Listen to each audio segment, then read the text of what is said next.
What is going on, guys? It's your boy Big Dylan and welcome back to another Destiny What to Use in Weekly Heroic Strike Guide. This is April the 11th to the 17th. Again, this was supposed to be uploaded yesterday, but I was busy with other things, and I was also seeing my little nephew, so again, I'm sorry about that. But for the modifiers this week, we have Heroic, Small Arms, Fresh Troops, and Airborne. So the two good modifiers this week are going to be Airborne and Small Arms, so without further ado, let's get straight into it. So for weapons this week, I would recommend hand cannons. Now, hand cannons are very good for in-air accuracy. Take my Margot Loot for example. This thing hits like a truck whilst in mid-air. I think on one of the bosses it deals roughly, with the small arms, about 7,000 damage. And it was bumped up to about 15k, something like that. Something crazy. So I mean, Airborne does really make a significant damage increase when you jump.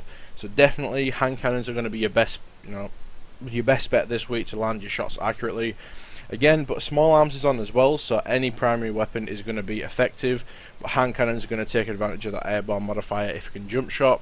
Again, I always recommend scout rifles as well. Scout rifles are absolutely phenomenal weapons for PvE. They cover all ranges, they hit like trucks. Not to really complain about there.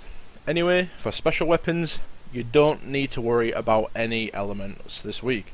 You can use Void, Arc or Solar, whatever you fancy.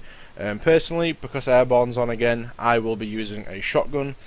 Fusion rifles would be good, and also sidearms. Wouldn't really recommend snipers, as you're not really going to be able to land your shots accurately whilst jumping in midair. Shotguns are going to be the easiest, but fusions and sidearms will be usable as well, so don't worry about that. As far as heavy goes, plain and simple for me, it's going to be Gjallarhorn. Very easy to use, just jump up in the air, pop a rocket off, and you've got instant damage buff from Airborne. Gjallarhorn, again, very easy to use, very strong as it is as an exotic weapon. So I mean, yeah, that's my opinion for heavy. That's pretty much going to do it for weapons. Just make sure you can jump and shoot at the same time. But for Warlocks this week, we're going to be using, I'd probably recommend running Voidwalker. Now the reason for this is a lot of people, when they like to use a super, they like to jump up in the air and then shoot the Nova Bomb. Don't get me wrong, you can use Stormcaller or Sunsinger if you want, whatever you're comfortable with. But in my opinion, Voidwalker, especially with Airborne on, is absolutely amazing. If you actually run Shatter on your Nova Bomb, the actual big tanks, the Cabal tanks, you can actually one-shot one of those tanks pretty much with one shattered Nova Bomb. So absolutely crazy. But if you're running a Warlock, I'd always recommend tier 5 Intellect and tier 5 Discipline, just because the grenades and your supers are going to be absolutely amazing this week, especially with Airborne if you're going to be on your Voidwalker. But anyway, let's move on to the next subclass.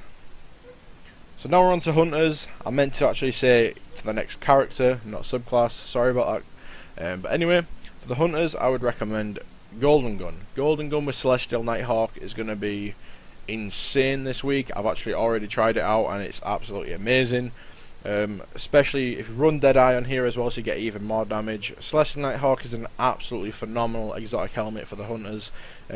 Extremely underrated in my opinion. I don't really think enough people really pay attention to it, but if you know how to use Golden Gun correctly with the Celestial Nighthawk, it's an absolute treat to use. If you don't want to use Golden Gun, I'd actually recommend running Night Stalker.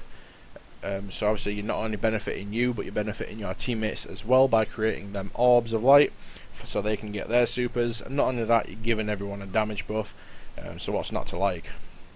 But that's pretty much going to do it for the Hunters. As far as Intellect and Discipline go, I'd always recommend tier 5 Intellect and tier 5 Discipline. As it is PvE, you don't really need strength on any of your builds. Strength is just pretty much completely irrelevant. But anyway, let's move on to the next character, which is going to be Titan. So now, last but not least, again, we are with the Titans. Been playing a little bit of Iron Banner. I managed to actually get myself, I know it's completely irrelevant, but I managed to get a full set of the old Iron Banner gear. And I absolutely love this helmet. The helmet is just the main thing that does it for me. I know it's completely irrelevant, I know it's not what you're here for, but I just need to quickly show you guys the shader. I just think that looks amazing, especially just the red on the top of the helmet. But anyway, for Titans this week, I would recommend running Sunbreaker. Sunbreaker is going to be a very easy subclass to actually get the benefit of the airborne modifier. Especially on a Titan, you're going to be skating around the map, you know, flying up in the air, flying all over the place. And if you're throwing hammers whilst you're doing that, you're taking advantage of airborne straight away, instantly from that. So I mean, hammers is going to be easily probably the best subclass. Again, if you don't want to run hammers, I wouldn't recommend running Striker whatsoever. Striker, especially the super, when you Titan smash, you're not taking advantage of airborne. You're just going to hit the floor, and then again, airborne isn't going to be taken advantage of. But bubble, you could run your defender subclass if you wanted to. Feel free to use defender. You know, if you're playing in teams, or if you want to just buff your teammates' damage up with weapons of light, that is completely fine too. But again, I always recommend Sunbreaker, as it's just a lot more fun anyway. But anyway, guys, that's pretty much going to do it for this week. Again, actually, I'd recommend tier 5 intellect and tier 5 discipline for supers and grenades. But anyway, hopefully this gives you an idea on what to use this week. Drop a like on the video if you enjoyed, subscribe to the channel for future Destiny content. I know this video has been a little bit all over the place, I've been making mistakes here and there, but anyway, thank you so much for watching, guys. Have a nice day, and peace.